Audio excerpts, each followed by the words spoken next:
Ah, Phantom of the Opera, are you a gaslit Gothic romance? Are you a half-assed horror story? Or are you a dog-shit detective yarn? The answer to all of the above, of course! Yes? Of all the Gothic horror novels of the classic period, there is none so pulpy, none so clunky nor confused, yet none so profoundly affecting in its final chapters. It's easy to write off a story serialized in a fairy French newspaper as an artifact from the proto-pulp era, a collection of kick-ass ideas that never quite found full flower, but truth is, warts, acid burn, boils and all, 1910's The Phantom of the Opera endures as a monument to the macabre for a reason. What it does well, it does damn well. Indeed, in a fair few categories, it even does a panoply of things better than any successive movie adaptation to date, which I would personally argue points in the most profitable possible direction for future film adaptations. And there have been some doozies, from the 1925 Phantom, which was in effect the final hurrah for the silent cinema, to 2004's garish, goofy, and gorgeous music theater adaptation. While the cinematic story of Eric the Opera Ghost has more lumps and bumps than Mickey Rourke's face, what I suspect you'll see over the course of this video is that the Phantom has been treated with surprising respect over his century-long cinematic lifespan. But which among them wears the crown of most accurate, and which, more importantly, is best? If you count yourself among the brave and valorous, brandish your lantern, hold your hands at the level of the neck, and help us find the one true Phantom of the Opera.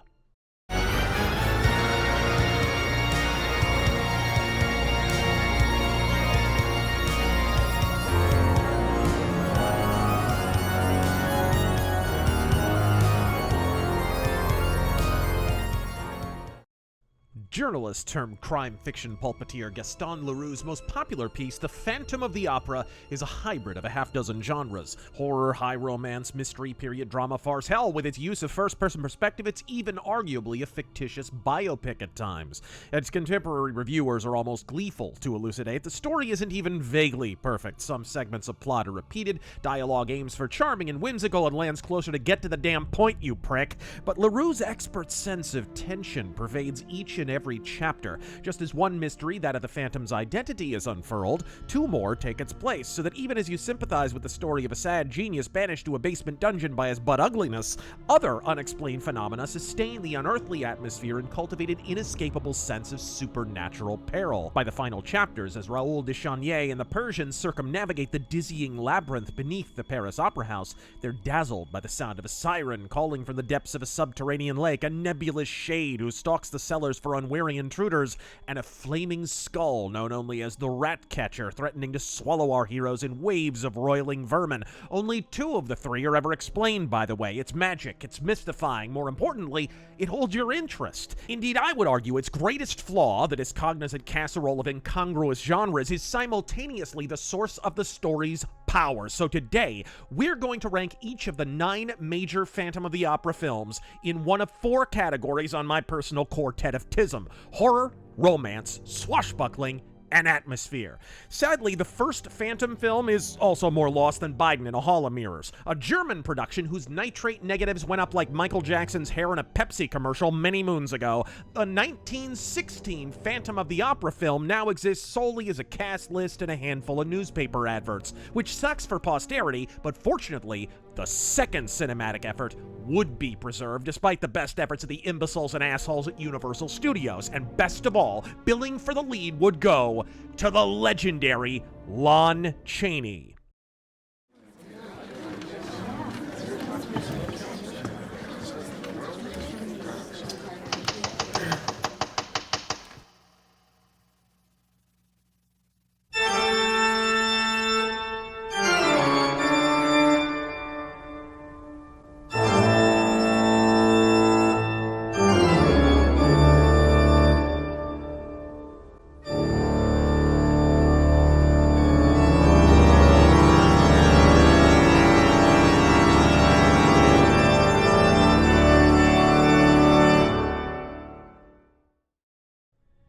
A century old this year, Phantom of the Opera is a milestone in cinematic history. But more importantly for the Phantom fandom, to this day, it is the closest we've come to a one-to-one recreation of Gaston Leroux's Gothic horror novel. With a scant few exceptions, such as the cemetery sequence cut after 1920s audiences found it too macabre, all the other plot beats are here, from the chandelier drop to the torture chamber to an immortal unmasking sequence that is effectively the face of silent cinematic horror are present, accounted for, and often as not, exceptional. They even go so far as to include curios such as the scorpion and grasshopper dials the Phantom instructs Christine to turn to indicate if she will marry him and hear the masterpiece wedding mass he's composed, or skulk off with an underdeveloped Raoul de Chagny to have really boring babies together. The scorpion and grasshopper being biblical references from Revelation 9. Quote, "And their torment was as the torment of a scorpion when he striketh a man.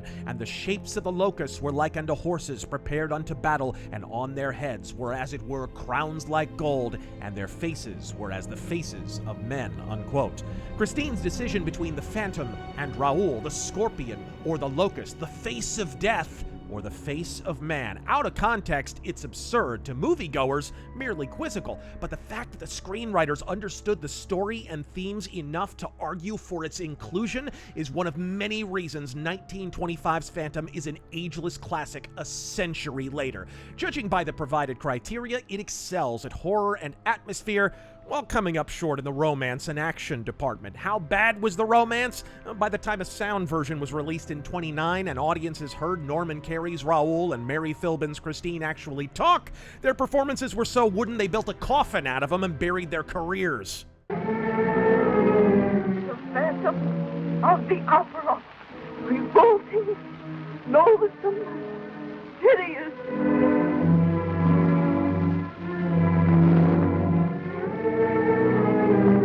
Christine, I must take you away from all this terror.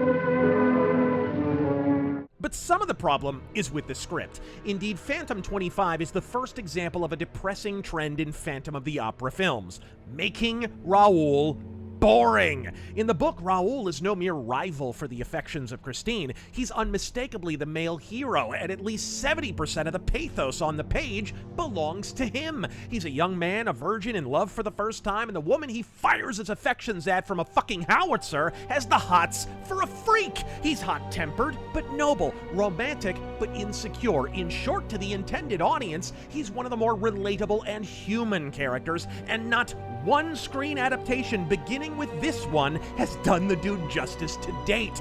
But you can't even mention this movie without lavishing praise on the legend of Lon Chaney. The Phantom may well be the creative zenith for the Man of a Thousand Faces. The sallow, skeletal death's head Chaney crafted for Phantom was in fact ripped straight from André Castaigne's original illustrations for the novel the movie was based on. But sadly, only half of the face was visible in the painting in question, so Chaney used Leroux's grotesque descriptions to fill in the missing details. The result? A face so horrifying ushers reported women fainting in the aisles from opening day to close. This movie was the smash of the silent era, raking in over $2.5 million, which is nearly $50 million a century later, just in case you need an additional excuse to hate the Fed. And that's without the added $500,000 the movie printed for Universal when they re-released it with sound in 1929. But for our purposes, Phantom 25 remains a faithful adaptation of Leroux's Gothic novel, as much a testament to its undeniable craftsmanship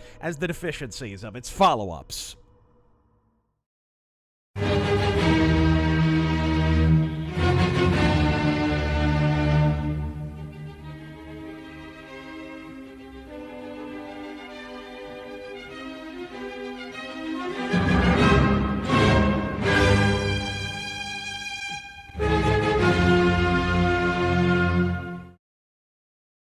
The Universal monster movie cycle went through more reboots than Cher's face. It all came screaming from the cinematic womb of Carl Laemmle and his son with the early 1930s wave, kickstarted by the sound version of Phantom, Dracula, and Frankenstein, succeeded, after a short production pause in the latter half of the decade, by a late 30s, early 1940s follow-up that kicked off with Son of Frankenstein, Invisible Man Returns, and of course, The Wolf Man, starring the son of the Phantom of the Opera himself, Lon Chaney Jr., so it was almost assumed that with a host of howlers splayed across the silver screen, it would only be a matter of time before one of their most bankable properties, the one that started it all to begin with, would make another appearance. Indeed, bass-ackward sequel plans were proposed almost immediately, with the rights to a literary sequel outlined but never completed by none other than Phantom author Gaston Leroux, preceded the release of the sound version. By 1935, Universal was working on a screenplay involving a reimagined modern Phantom,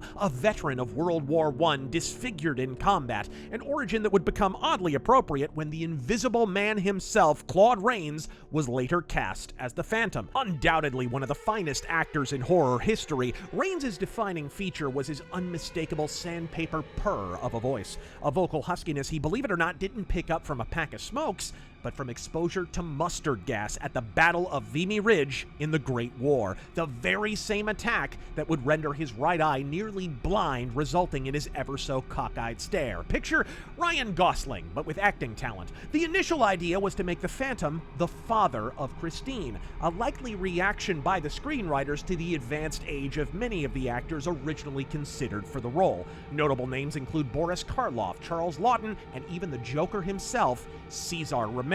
From such a troubled birth came a creative afterbirth. By the time the stunningly talented Susanna Foster was cast as Christine, the father-daughter subplot between she and the Phantom was removed by the censors for smelling ever so faintly of Appalachian incest, leaving the relationship between the two somewhat sterile and detached in the final film. He simply likes her as a singer and spirals into direst defalcations simply because he likes the way her name sounds, I guess. It's weaker than Chris Christie doing crunches, and I get the criticism, but it more than makes up for the absence of romantic pathos by the utterly untrammeled Claude Rains. Phantom 43 is the Claude Rainsiest film ever made, my friends. He personally oversaw every detail, from the casting of co-workers to the costumes to the exact nature and method of his character's disfigurement, and even had a hand in designing his own mask, a mask that remains the apotheosis of the filmic Phantom of the Opera, by the way, and you can keep that quarter-faced Andrew Lloyd Webber bullshit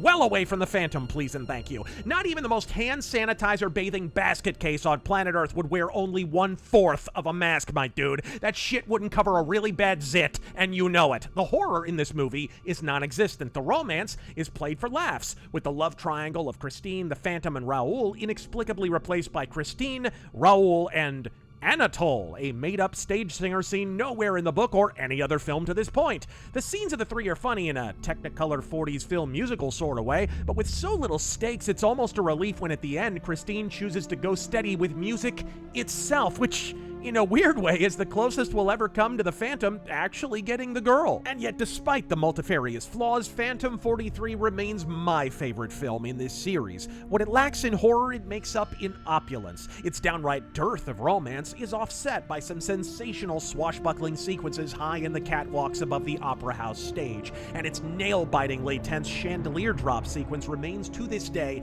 the best executed interpretation ever brought to the screen. But it's in atmosphere that it excels. The very same Paris Opera House set, painstakingly recreated for the 1925 film, is brought to blinding Technicolor here and contrasts magnificently with the superb subterranean sets that easily eclipse the greatest of the original. Although the Technicolor triumph was almost averted by an early creative idea that would have made Phantom 43 a sort of forerunner to films like Sin City by utilizing a black, white, and blood red color palette, a brilliant concept which echoed similar sequences in the 1925 silent film, sadly overruled by Universal executives eager to reach a more mainstream musical audience. You can hem and you can haw, but this movie printed money, and for all the reasons stated here above. It's commonly misreported that Phantom 43 stopped the Universal monster trend dead in its tracks, but this is a false assertion born of the Wikipedia age, wherein the box office figure represents only US home rentals, meaning video cassette rentals, of $1.6 million against its $1.7 million budget, which should actually give you a sense of the scale of this movie's success. This movie made almost as much in video rentals as the original silent film made in theaters. According to its star, Suzanne Foster, this movie made the most money any Universal horror had raked in to that point. It's not perfect. Hell, it hasn't even made Perfect's acquaintance, but what it does well, it does damn well, and I love it more every time I watch it.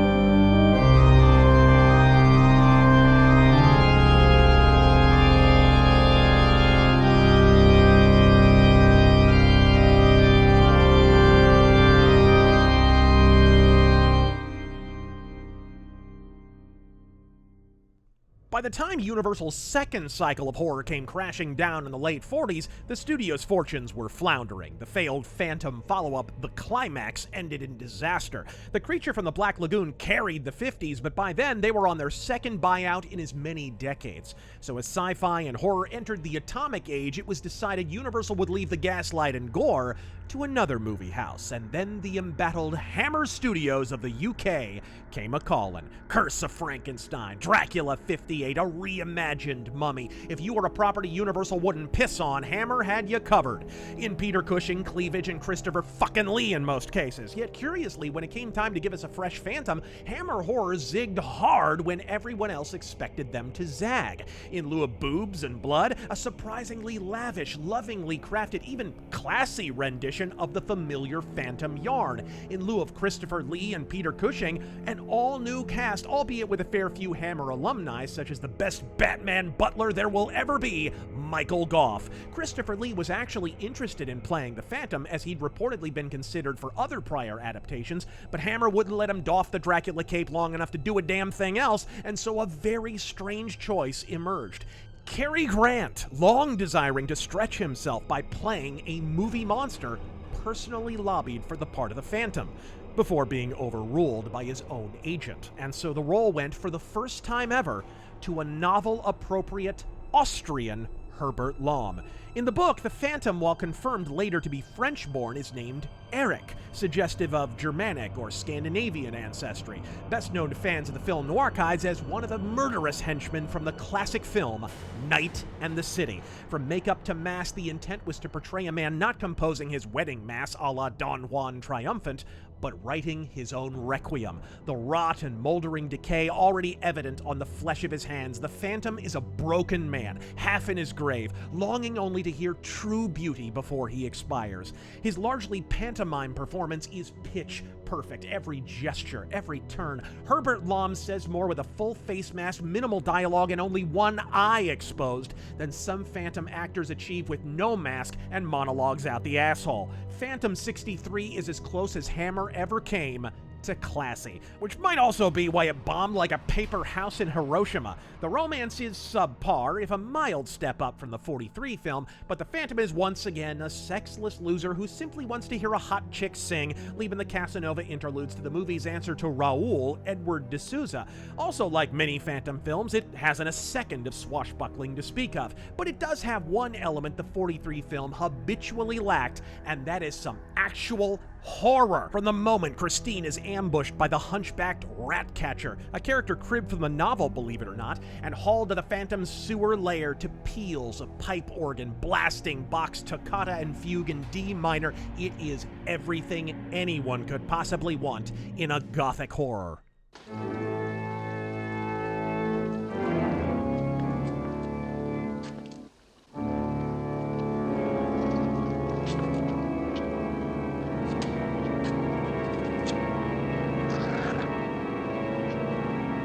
I'm going to teach you to sing.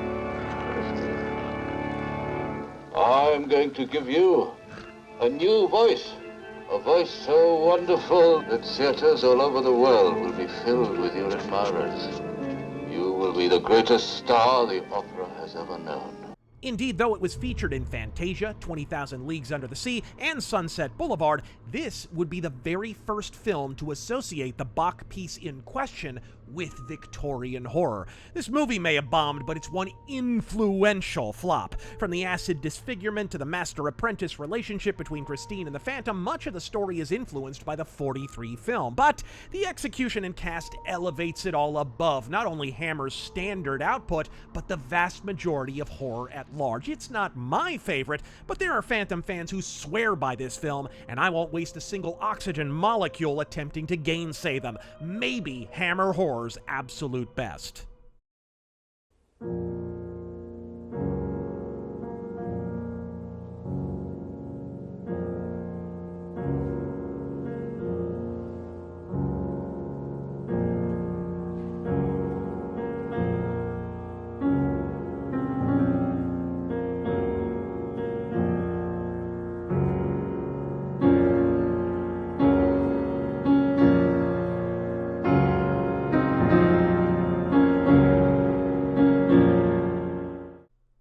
Though Hammer's attempt to make a Phantom film went over like a Klan rally at the Apollo, it did have one enduring side effect. For a few years thereafter, decades in fact, it spearheaded a welcome realignment of the Phantom of the Opera myth away from love triangles and romance and more heavily into horror. One of the better made but seldom seen attempts at such was produced in 1983 and starred the spectacular Maximilian Schell, yet another Austrian, as the Phantom, and Dr. Quinn Bond girl Jane Seymour as the Christine character, arbitrarily renamed Maria. Indeed, arbitrarily would be the watchword for much of the movie's flaws. In lieu of Paris, we're once again in the wrong city. In the 63 film, it was London. Now, bafflingly, it's Budapest. As it transpires, the Budapest setting turns out to be among the more circumspect creative decisions, as both the Hungarian State Opera House and the Baroque knotwork of suffocating streets are photographed to dazzling, darksome effect. The plot is a strange gestalt of the 43 film with its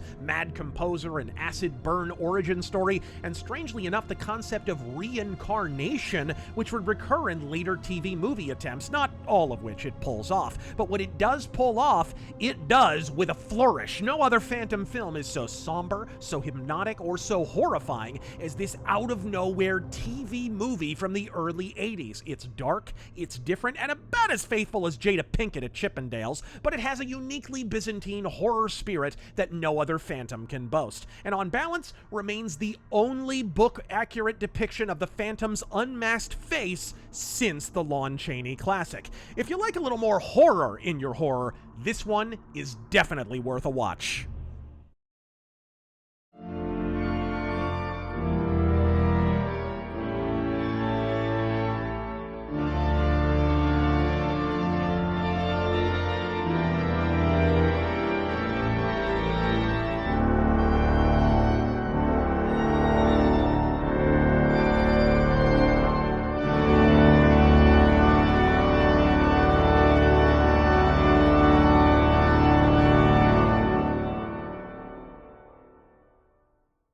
I love Cannon films. I would pound their glorious 80s action eye candy into my veins if I could find a syringe big enough, but when Cannon crapped the bed in the latter half of the 80s, a new entity emerged, represented by fully one half of the newly split Cannon partnership, Menachem Golan, and its name was 21st Century Films, creators of prior Rageaholic cinema masterpiece, Death Wish 5, The Face of Death. Hey, Freddy. I'm gonna take care of your dandruff problem for you. Now I know what you're thinking. A Victorian horror flick, indeed a fucking Phantom of the Opera flick, by the damn Death Wish people? Oh, but bitch, it gets better. Batten your balls to the floor, because fresh off the success of Nightmare on Elm Streets 1 through 4, starred as the Phantom is none other than Freddy himself, Robert Englund. If the 86 Andrew Lloyd Webber musical colored every adaptation thereafter, and for good or ill it undoubtedly did, then the 89 Phantom of the Opera is almost an overreaction, doing essentially the exact opposite of everything that helped the successful stage musical positively shit Money. Instead of a ceramic stage mask to hide his disfigured features, the Phantom sews the flesh of his victims to his skull to form the semblance of a human face. Instead of a period piece, here we start in the Victorian era, just long enough to rack up a few Jack the Ripper decapitations before time warping to the 1980s for yet another Phantom adaptation that explores the concept of reincarnation. This is the musical from the Mirror Universe. On the press tour for Phantom 89, Robert Englund said, "There will be no wimpy Michael Crawford stuff in our version. We deliver the goods. We stab them, rape them, dice them up, and slice them." And indeed, that's what it does best. Skinned bodies, hangings, dismemberments. This is the slasher genre's entry in the Phantom of the Opera mythos. And if that's what you're looking for, it delivers in spades. What it doesn't deliver is everything else. Despite being a full theatrical film, The Phantom's Lair looks like a cave planet from Star Trek. The Opera House, once again filmed in Hungary, but at an even smaller theater than the '83 movie, looks like a community theater with a pinch of purgatory. And what the film confuses with romance is really Robert Englund stalking a chick half his age. But Menachem Golan didn't even know how to make a movie that wasn't entertaining, and this is the very finest vintage of 80s dick cheese. It excels in atmosphere and spewing fountains of plasma, but fails at the things that make the Phantom unique from other horror icons of his era.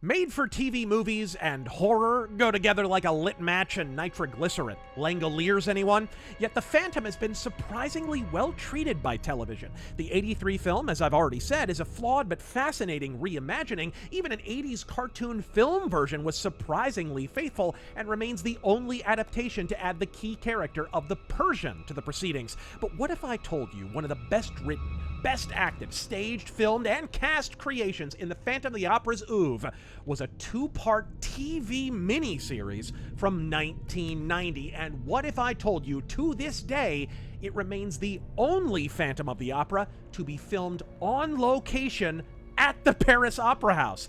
Ahead of the Andrew Lloyd Webber musical, another stage version was envisioned by the production team of Maury Yeston and Arthur Kopit. Indeed, Andrew Lloyd Webber would approach that team about combining forces on a Phantom stage show before nixing the collaboration and doing one of his own, that being the world-famous music theater juggernaut still touring today. But the '83 Phantom play that preceded it was a darker, more romantic imagining that in lieu of original music pieces a la the '86 musical, would instead employ period-appropriate opera pieces as its soundtrack to better evoke the Gothic atmosphere of the period and elicit the themes originally present in the book. Gaston Leroux's novel is about as tight as Elton John's asshole, but one of the things it does brilliantly is include classic operas that mirror its many themes. In the novel, the main opera featured throughout is Faust, the tale of a tragic anti-hero who enters into a pact with Lucifer to obtain the affections of a beautiful woman, after which his death and damnation is assured.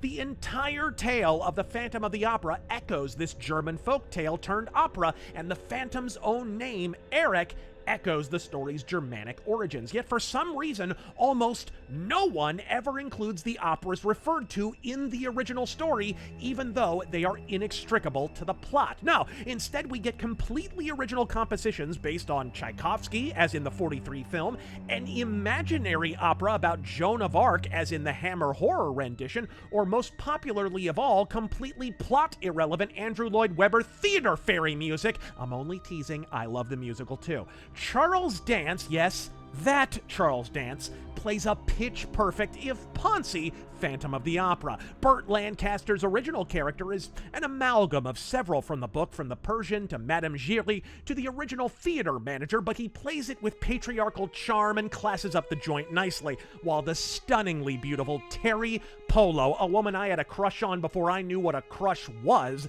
delivers the performance of her life as Christine Daae. It's a shame she's been shackled to shitty Ben Stiller films for the past 20 years, because this is perhaps to this day the best portrayal of the Christine character on film, stage, or anywhere the hell else. She slaughters it. Despite a valiant attempt to inject a puppy-love childhood romance origin with Christine that somewhat echoes the book, poor Raoul gets the blunt end of the stupid stick, as always, particularly when the poor bastard is played by the painfully 90s Joey Lawrence lookalike Adam Stork, who plays pin the tail on the accent for most of the movie, and for some reason is named Philippe, the name of his brother in the novel. Though to be fair to the fop, in this flick, he's got plenty of company in the ambiguous accent sphere.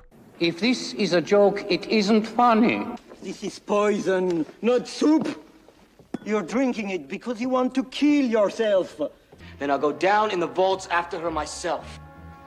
Monsieur, if you do, I assure you, you will not come back alive. Most of the cast can't decide if they're playing Pink Panther or Mary Poppins, but with a script this good, shot this well, and accents aside played this earnestly, who the hell cares? If you always wanted a version of the Phantom that had just enough music to be about the opera without lapsing into music theater, this is your Phantom. If you wanted gut-wrenching high romance without backsliding into an overly chickified 50 Shades of Phantom, this too is the movie you're looking for. Hell, it's even got gore, brief sword fights, and a heapin' helpin' of horror in places, though it all takes a back seat to the love triangle tragedy that, contrary to popular belief, is not a Hollywood invention, but pinched from the pages of the book itself, and if anything, downplayed in the movies and the musical. The best possible compliment I could proffer is that a quarter of the way into its 3-hour runtime, I completely forgot I was watching a made-for-TV movie. It is that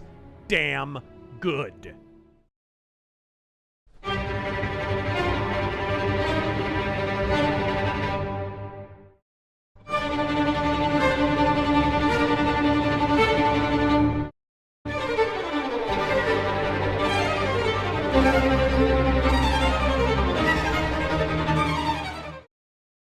No one watches Dario Argento's Phantom of the Opera to see the Phantom of the Opera. Indeed, I'd argue Argento's late 80s slasher entitled Opera might actually be a better Phantom film than this. No, numbnuts.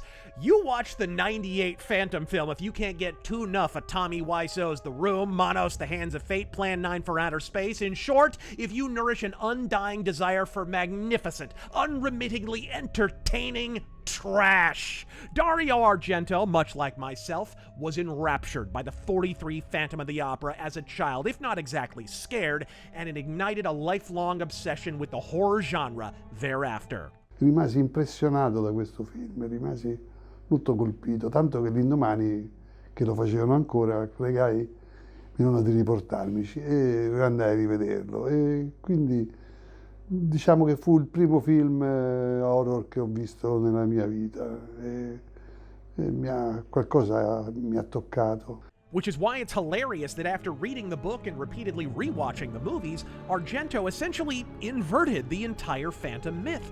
Gone is the Gothic romance with a side of horror. In its place, a harem of hot topic goth cliches, unerringly bedecked in blood, boobs, bad wigs, and worse acting.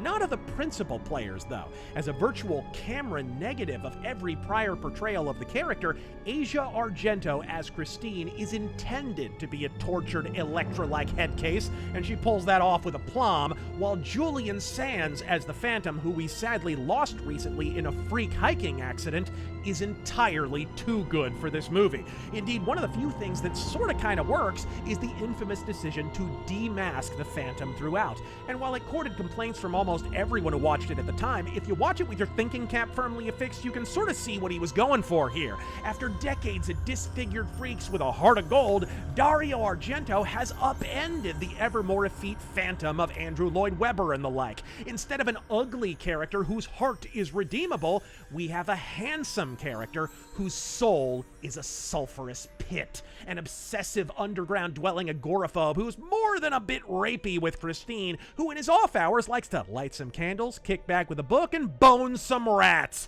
From the long hair to the leather regalia and omnipresent mommy issues, folks, he's fucking Sephiroth, though it is obvious for all its inversion that Argento did in fact devour the original book. The Paris Commune, repeatedly referenced in the book, gets a rare mention here, though with all Italian directors being Marxists to a man, you can guess in what context, and the film does accomplish the impossible by actually eliciting some sympathy for Raoul, even if he is played by the Italian Adam Driver value model, and it's all slathered in a superb soundtrack by the one, the only, Ennio Morricone.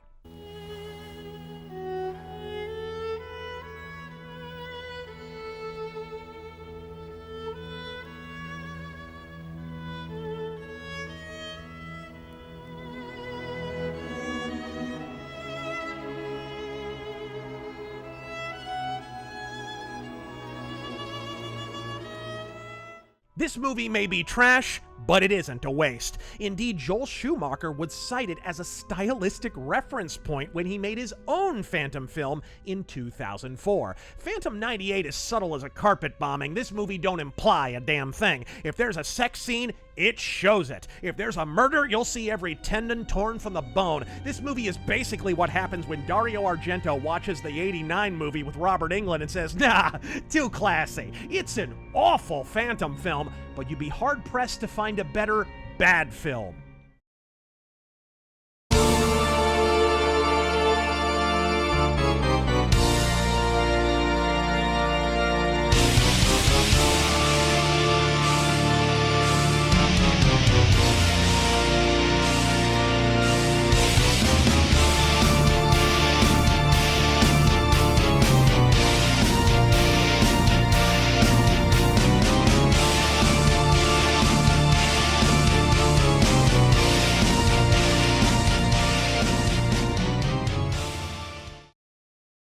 Ladies, gentlemen, I am a faggot.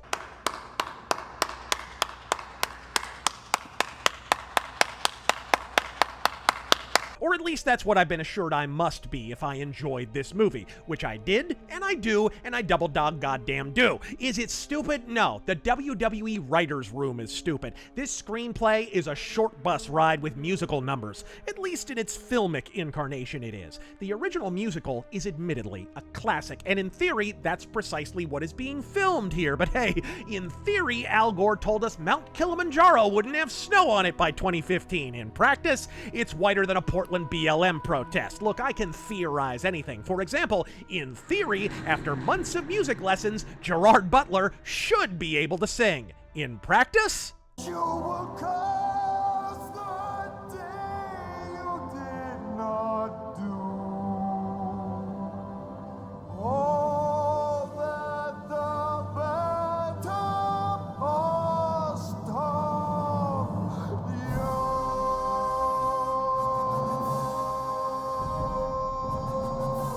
Holy shit, Gerard, that is a righteous impression of a baleen whale's mating call, but when does the singing start? It's appropriate you're playing the Phantom, bud, because you have a voice for silent films. So of course Hollywood being Hollywood, Gerard Butler's hacky ass goes on to make multi-million-dollar movies, while the most talented person in this film, the stunning Emmy Rossum, gets stuck with Dragon Ball Evolution.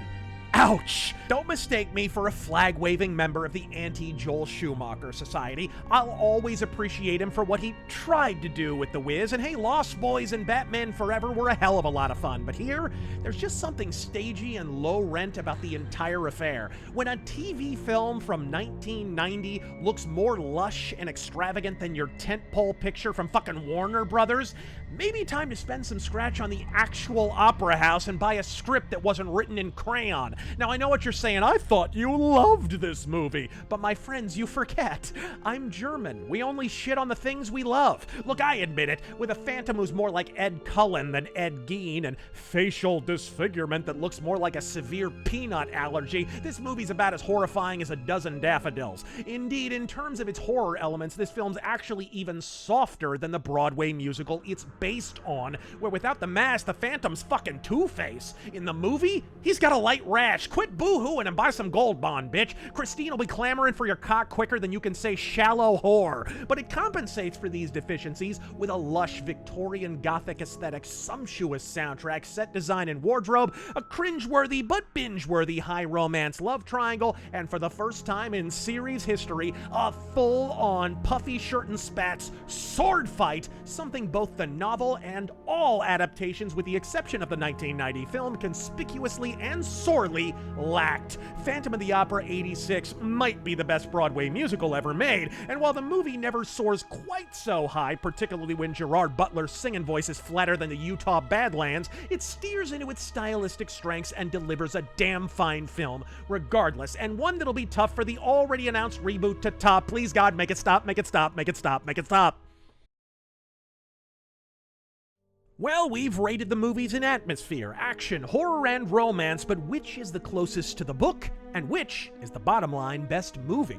To be blunt, the first answer is easier than Ashley St. Clair on Roofies. It's a testament to the titanic achievement of the Lon Chaney original that in the category of adaptation, none of the other fine films, some of which employ better prose, sound, set design, color, or even CGI technology, that the award for the most faithful, nevertheless, goes to the 1925 film, full stop. It's not even debatable, folks. With only a few notable plot omissions, it follows the original book scene for scene, plot point for plot point, and even employs exact lines of dialogue from the Gaston Leroux novel. While other adaptations give the backstory of Christine and Raoul or the Phantom himself much more time to breathe, the Phantom's face is all but mimeographed from the original in-book illustrations, as are the costumes, sets, and atmosphere, though the Phantom's mask, then as now, was something of a disappointment. But everything else remains a silent horror masterpiece. No mean feat for a film that turned 100 years old this year, almost old enough to run for Congress. But as for the best, your mileage may vary. On a personal, sentimental level, nothing will ever match the Claude Rains remake from 1943 for me.